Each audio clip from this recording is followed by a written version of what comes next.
People who love numbers are going to love this, along with people who are interested in solar insolation.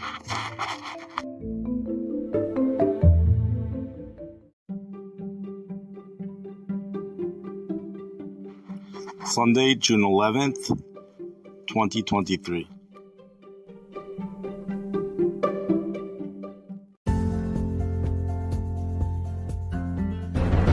You are listening to Weather with Enthusiasm. People who love numbers, they're going to love this part.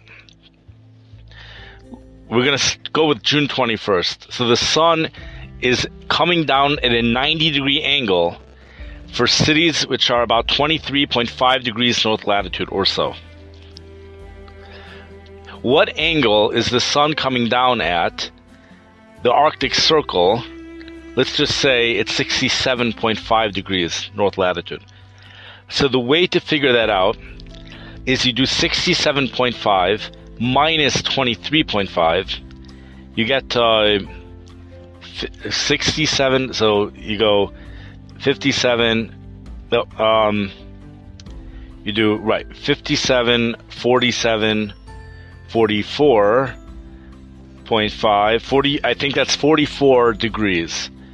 That's 44 degrees. There's a 44 degrees in terms of the angle. That's the difference between the 90 degrees that's at the northern edge of the tropics to the Arctic Circle. So you do 90 degrees minus 44, and you come up with 46 degrees. The sun is coming at an angle at noon or 1 o'clock at 46 degrees in the sky, which is not so high, but that's what's happening at the Arctic Circle. That's about the strength of the sun during the months of March and September in Chicago. It's about that, because figure during those months the sun is at the equator, that's 0 degrees. Chicago is 40, I believe it's 40 degrees north latitude. So you have a difference. It's 90 degrees at the equator, 40 degrees here. So the difference, 0 degrees to 40 degrees is the difference of 40 degrees in north latitude. So 90 minus 40, it's 50. Okay, so in Chicago, it's 50 degrees. It comes down at a 50-degree angle on March 21st and September 21st. In the Arctic Circle, it's lower. It's coming down at a 46 degrees angle. That's what's coming down. Okay, let's take this up to the North Pole. So the North Pole, you have, the North Pole is at 90 degrees north latitude. The sun is at 23.5 degrees north latitude. So 90 minus 23 is 67. It's about 66.5 degree difference between the northern tropics and the North Pole. So the northern tropics, the sun is coming down at a 90-degree angle. So subtract 66.5 from 90 degrees. You end up with 23.5 degrees. So the sun is coming down at a that's really low in the sky, 23.5 degree angle. The sun is coming down at at noon, 23.5 degree angle, but it's at that angle 24 hours, for a full 24 hours. At the Arctic Circle, it's coming down at a 46 degree angle, but it's only doing that for it's only doing that for a certain period of time, and then it goes down. It doesn't go completely down, but it does go pretty far down. It's 46.5 during the peak, but then it drops to very low. I don't know what the measurement would be. I don't know. We can make up a number. It goes down to maybe 10 degree angle. But at the North Pole, although it never reaches 46 degrees, it never goes that far into the sky, but it never gets lower than 23.5. So how do we cheshbon this? How do you calculate all this?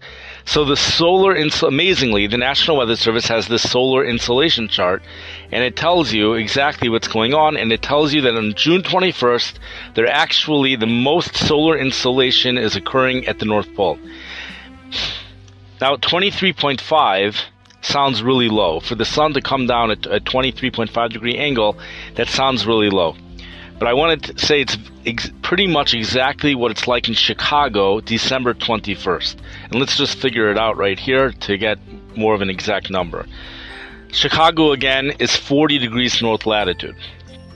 On December 21st, the sun is holding at 23.5 degrees south latitude. So, you take 40 degrees and you add 23.5, you get to 63.5 degrees. So there's a 63.5 degree difference between Chicago and where the sun is directly overhead, it's coming down at a 90 degree angle. So 90 minus 63.5 is 26.5.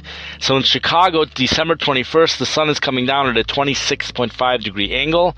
At the North Pole, it's less.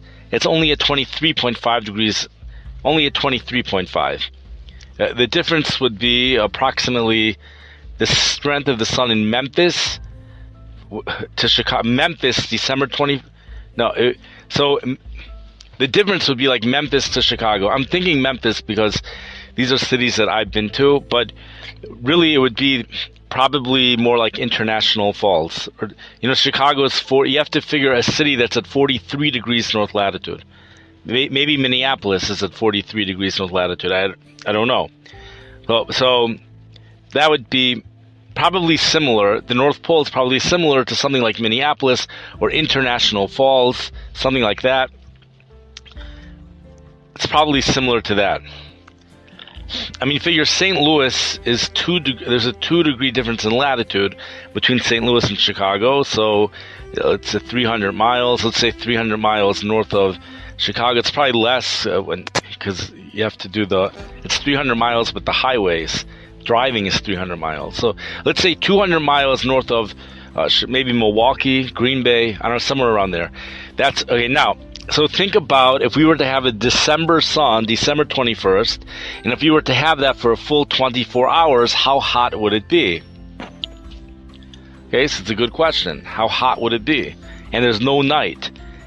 And let's say you're coming off from summer. Let's say we were to skip. We go from July, we go straight into December, continuous sunshine, low in the sky. The ultraviolet index is a 1. I believe the max is a 1. It never gets higher than a 1. Recently, I think I saw a 2, but it could very well be at the North Pole. It's always a 1 in the summer. That's possible in terms of the ultraviolet index. So 23.5, says the National Weather Service, is high enough in the sky to produce significant heating if you have a 24-hour day, and in fact that's the winner, and there's no place on Earth that has higher solar insolation than the North Pole on June 21st. But only for June 21st, and for maybe a couple days in each direction. That quickly changes. It's only June 21st where you have the sun at 23.5 degrees north latitude for the full 24 hours, more or less. Once you don't have it for the full 24 hours, things rapidly decline. So we have a situation where you have 2 peaks. As you go north, you have the tropical sun. Tropical sun is always efficient heating. It tends to bring temperatures. There tends to be humidity. At least the areas that I look at, there tends to be humidity. Temperatures tend to go into the 90s. That's a common thing to see in tropical places. Temperatures in the 90s when there's humidity. Temperatures in the hundreds when there's no humidity. As you go north, as you hit 40, okay, so the next question, we're going to delve a little bit deeper here.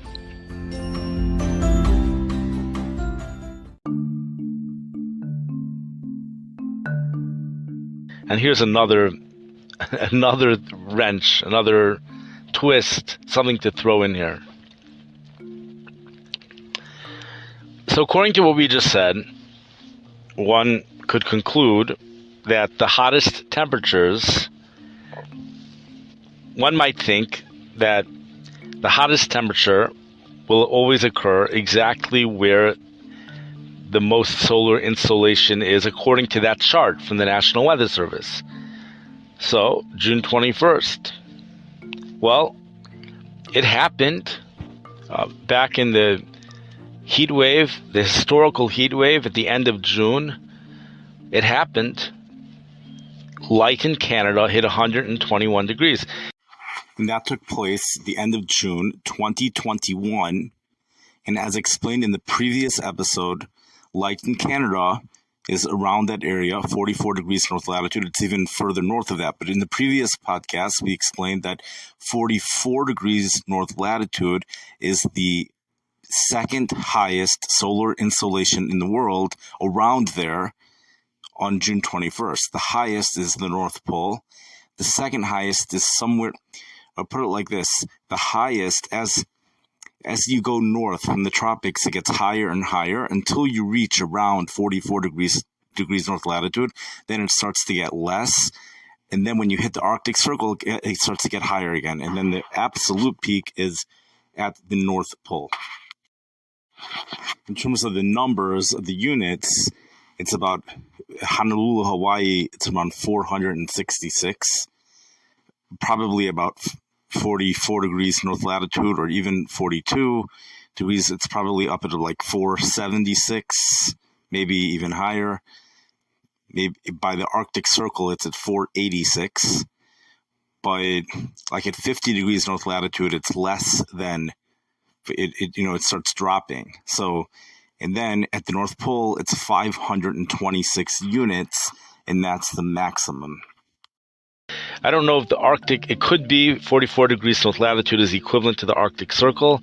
We would have to look into the solar insolation chart from the National Weather Service. So it happens. But generally speaking, it doesn't happen. That was something called historical. And the question is, why should that be historical? That should be something that occurs every year. The sun is strongest over there. So here's the reason why it does not occur every year. The reason is because it takes the Earth about 3 weeks, some even say 4 weeks, to respond to the increased heating of the sun.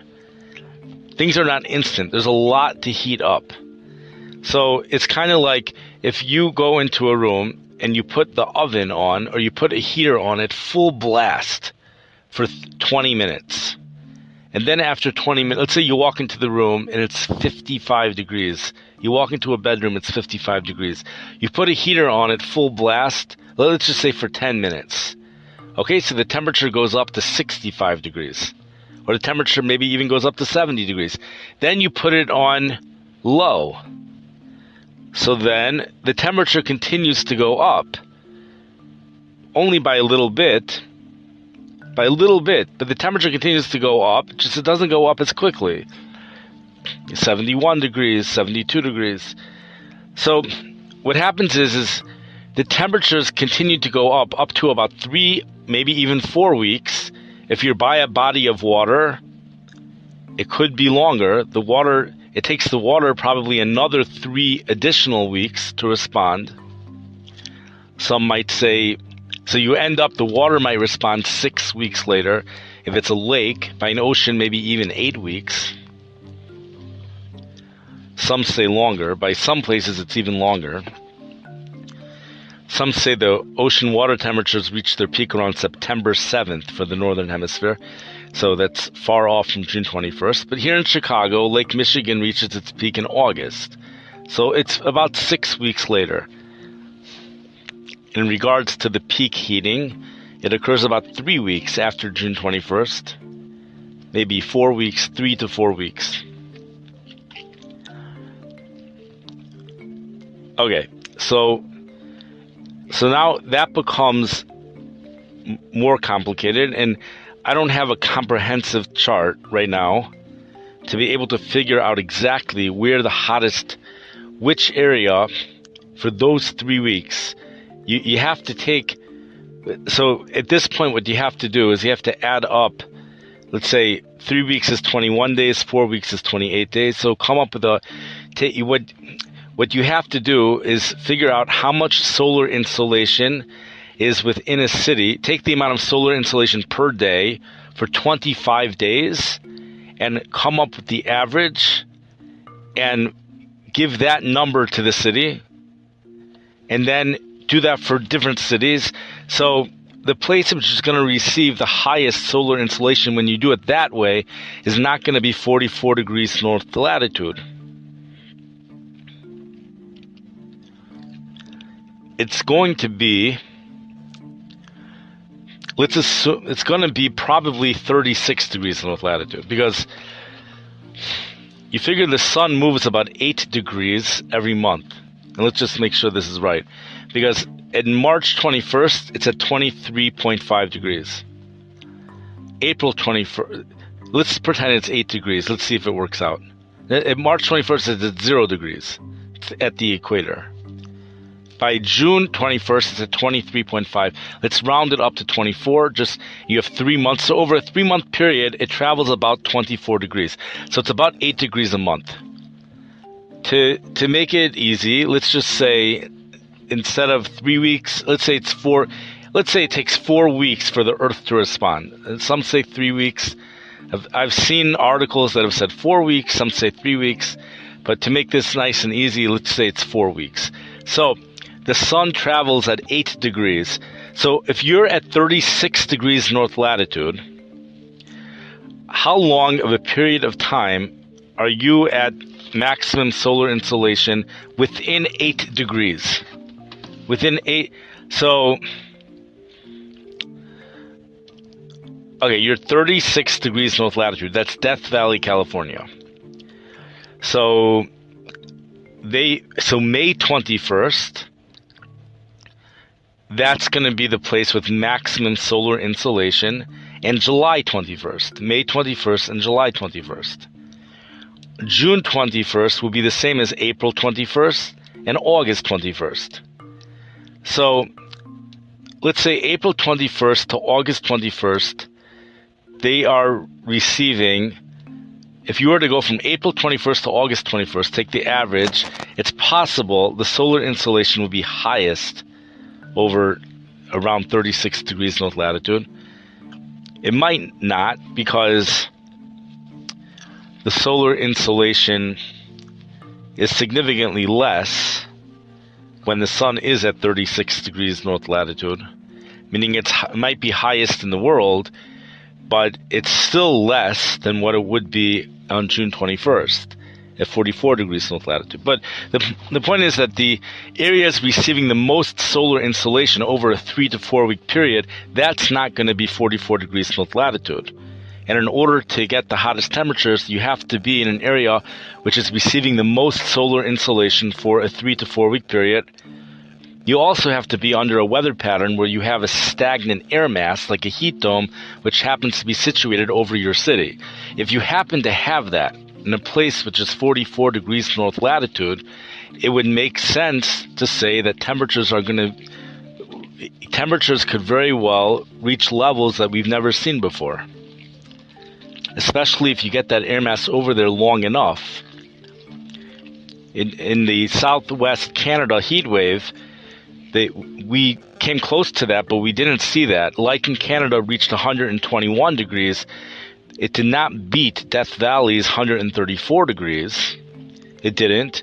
But I suppose you could have a situation, this might sound shocking, but this is just, the way I just explained it, this would be this simple. If you have an air mass that is situated over that area long enough, you should be able to get temperatures higher than 134.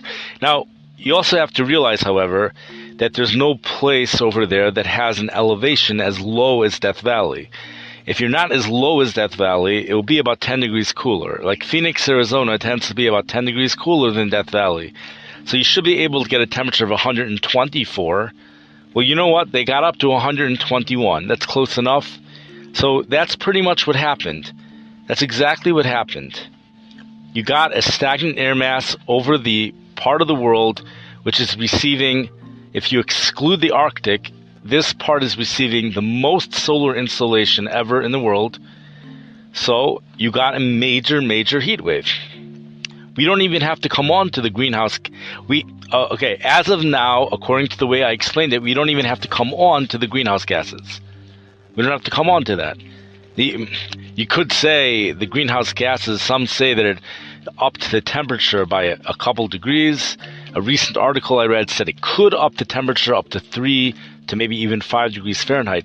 Okay, maybe yes. The couple degrees sounds more reasonable to me, and the couple degrees was said by a meteorologist who lives in the Northwest Pacific, so he's more of an expert on the weather over there. So instead of 121, it would have been 119. But either way, it would have been a freak occurrence. But the freak occurrence makes perfect sense. You could clearly explain it in a scientific way. It has a scientific explanation to it. Okay, now, what would happen if you were to get such an air mass somewhere in the Arctic at around June 21st? Would the temperature be able to reach, let's say, 121 degrees? If you have a city below sea level, which Astrakhan is below sea level, but that place is not the Arctic. It's in Russia, it's not the Arctic. So, what would happen? So, here's the problem. The place receiving the 526 units of solar insolation at the North Pole, that place is all ice. And ice does not absorb heat. In fact, that place is frozen ocean. So, therefore, it's going to be cold there. That reflects 80 to 90% of the sun back to outer space. So that place is not available to us. We're not going to see hundreds at the North Pole. What we have to do is we would have to go to a place which is in the Arctic, but the ground is able to absorb heat to a maximum level. And it has to be a place which is far enough. It has to be a place that's situated within a heat dome, and there's no part of the heat dome that is touching ice. If you can get that up in the Arctic, the temperatures can get very high. How high? So that, let's say we have Death Valley, the max 134, Lighton, Canada, 121. If you were to get that type of a setup up by the Arctic Circle, so it's difficult to figure out because the air mass as a whole, the air masses could be 1,000 miles large. So the air mass as a whole, there's going to be a lot of the air mass which is not going to be in an area which is getting tremendous solar insolation. Nonetheless, it still can get extremely hot. So I don't know. The places up there are getting more. There are places up there getting more solar insolation than at 44 degrees north latitude, which do not have ice on the surface. But you need a lot more variables to come together. In an ideal situation, I would think you probably could get to 121. But the situation would have to be completely perfect for it to hit 121. But in a, let's say, less than ideal, it's not completely perfect. So whatever the temperatures are, we're seeing that's what it is. So this is how we get temperatures in the low hundreds. I'll tell you one other thing. There's freak occurrences, and these freak occurrences tend to have temperatures 15 degrees warmer than anything that ever happened. For example, the Dust Bowl years. This has nothing to do with... This is just... The world has always been this way. Like, there'll be just this freak occurrence where the temperature is just 15 to 20 degrees warmer than anything that's happened. So you have to see, let's go back to 2020 and go back to that 100-degree reading that occurred in the Arctic. You have to see, was that a record-shattering temperature? Was the old record like 84? And this was record-shattering? If that's true, then that 100 was the freak occurrence. But if it wasn't record-shattering, then sometime in the future, we will see a freak occurrence, which is going to produce temperatures in the 110s in portions of the Arctic that have no snow and are under a stagnant air mass around June 21st, and the air mass is not touching areas of snow, and you have clear skies. There's at least one other thing that I want to point out that I think is important to point out. But let's just let that sink in for a minute before we go on to the next segment.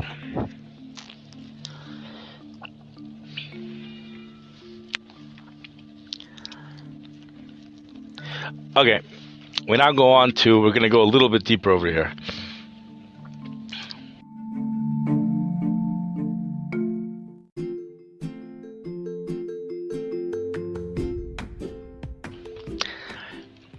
This whole thing of the records is different than the months where we see the highest average temperature. The hottest month in the northern hemisphere, places north of the tropics, generally speaking, is the month of July. Okay, at the same time, when you go up north, the places which have the highest chance, the time of the year that has the highest chance of seeing extreme temperatures is going to be June 21st, right around June 21st, or very close to it. We see that. The Pacific Northwest, we've been seeing that a lot. But in the Arctic, we also see that. Even though July, in these cities, July might be the warmest month when you average it all out. But in regards to extreme heat, the thing is, if you were to get a stagnant air mass up in the Arctic around July 21st, the solar insolation July 21st is much lower than June 21st, and I don't really think anything could happen. Especially by August. I remember by the end of August already, things go back to normal. The highest solar insolation is occurring down south. It's no longer up in the north. And by July 21st, it's close to that. So there's really not that much solar insolation up there. There still might be more up there than down south, but realize a lot of cold air aloft. There's a lot of things that has to be heated. So this really has to happen right around June 21st. Generally speaking, there is somewhat, at least, of a progressive weather pattern. Things are moving, and when things are moving, so we're not going to be seeing extreme heat. Therefore, the average temperatures are highest in the month of July. But in a situation where the air mass becomes stagnant, and it's around June 21st, that's when we're going to see the most extreme heat in the northern latitudes.